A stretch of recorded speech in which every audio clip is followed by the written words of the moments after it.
job getting that snapper, Josh, but I can see we're going to run into a couple of logistics problems. It's a little bit too big for my oven. They're minor details. I'll show you a little trick. We'll fix that very easy. You finish your prep and I'll take care of the snapper. Okay, so this is too big for the pan. We're going to make a small little incision down the back side of the fish. And then we're going to flip it over. And we're going to follow that same cut. So once you've cut through all the flesh, if you just give it a little bit of a bend, that should sit in the pan. Look at that, like a glove. It's perfect. Can you just slash the top a couple of times for me? Yeah, no problem. Thanks. Now, Julia, looking at your ingredients there, seems to me like it's an Asian-inspired dish. Yeah, it's an Asian baked whole snapper. So to begin with, I'm just going to stuff some of my ingredients into the cavity. Okay. A bit of ginger, some chilli, spring onion, and coriander. That'll just flavour it from the inside. So now I'm going to do it from the outside. So exact same ingredients. And now my sauces. I've got soy sauce, sesame oil, and fish sauce. You can really smell that coriander. So I want it to steam in the oven in its own juices, basically, so I need to wrap it up. So that's all good to go now? It is. Okay, well, I'll pop this in the oven. I've preheated the oven to 200 degrees, and that should cook for about half an hour. So what are you cooking, Josh? I see rice. I'm guessing risotto. Well, I'm going to take these gold band snapper fillets and I'm going to make a risotto. You're quite correct. So first of all, I'm going to trim off all the bloodline. We don't want that blood going into the risotto, otherwise it's going to make it taste really fishy. These chunks here are going to be like little parcels inside my risotto. Julia, I'm just going to finish off this fish, but can you make me a pan grattato?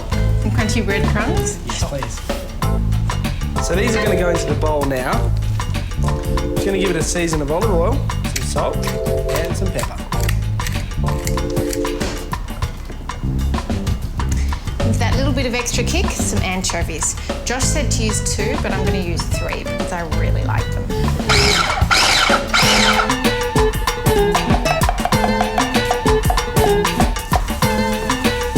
So the onions and garlic are nice and translucent. This is when we're going to put in our Oreo rice. So roughly about one nice sized handful. That's looking good, Josh. Well, now all the rice is coated with the oil and butter, I think it's a good time to deglaze with white wine. And since you're in charge of that, can you please do the honours? No problem. No, come on, all of it. There we go. And so we'll just give that a little bit of a shake, and then continuous adding of stock. And I can't forget a sprig of thyme. Well, we're about halfway through our risotto now. We're about 10 minutes in. So I think it's a good time to put these hidden parcels, I call them. I'm just going to shred up some spinach. Just going to throw that in there too. One more ladle of stock. Please. Ah, that colour looks great.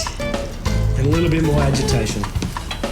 Well, Julia, my risotto is pretty much finished. Well, that's perfect timing because my fish is ready. Perfect.